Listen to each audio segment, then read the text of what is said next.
On top with tori for today, Naija Presido DonYarn say first transport university for Africa. E go Tanda new Deve for transport sector. University of Transportation project Presido on top 18 billion naira, and a Chinese company CCECC na in dey build am. As the build matter follow dem plan to handle Naija railway Deve and projects. Naija Presido Muhammadu Buhari na im perform the commissioning of the university project. As he tok say the throwaway body put of the Chinese company for the project, e pass to just build the railway project, but dem must to see say better maintenance e follow am. President Muhammadu Buhari tok say the project so e dey part of the work wey federal government dey do to fit take promote people life well for the state, as dem go use ogbonge technology and dem go maintain railway infrastructure Deve for the state. This project is part of the ongoing effort of the federal government towards the promotion and development of indigenous capacity through technology acquisition and knowledge transfer to effectively maintain and operate the numerous railway infrastructure. Although this is an investment by Mrs. CCECC, the federal government of Nigeria will facilitate the success of the institution. E tok say dem go continue to see say the people wey dey the state and local content e dey infrastructure Deve, as this one go follow for the economic recovery and growth plan ERGP wey federal government dey do. As you are aware, this administration accords priority to the development of our country's railway transportation.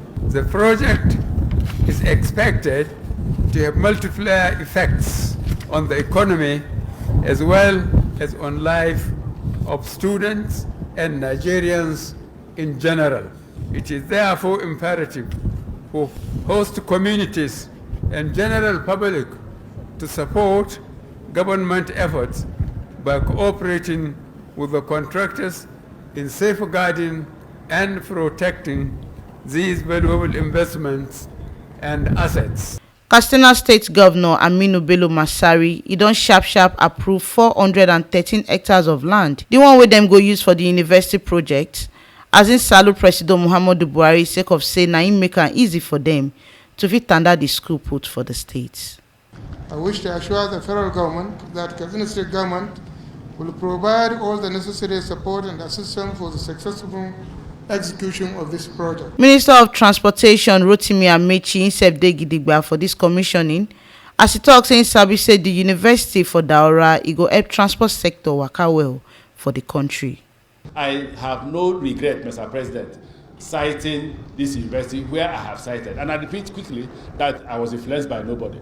So if I'm being accused of psychophancy, let me admit in advance that I'm psychophantic. Minister of State for Education and Chinese ambassador to Naija sef, dem still follow talk on top the University of Transportation wey go tanda put for Daura, Katsina State, unto how transport sector go fit waka well for the country. We at the Ministry of Education are committed to licensing and reviewing all the course programs that will be offered here. Our belief is that this goes to further our core objective of producing for Nigeria the manpower that is needed to drive our collective existence. China highly values its strategic partnership with Nigeria, guided by the principle of sincerity, real results, amity, and good faith.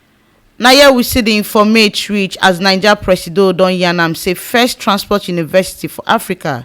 E go tanda better Deve for the transport sector for everywhere for the world. And make una come sabi say yarn this one when we go commission University of Transportation, the one we go tanda put for Daura, Katsina State. And this ogbonge informate we reaching us so na T Live Media na im can give una on top with tori for today. And to continue to get this ogbonge and clear informate, may una no forget to like, comment and subscribe for our YouTube channel for T Live Media TV. Una fit follow us waka enter Facebook, Instagram and Twitter for T Live Media. As our website dey gidigba put for www.tlivemedia.com.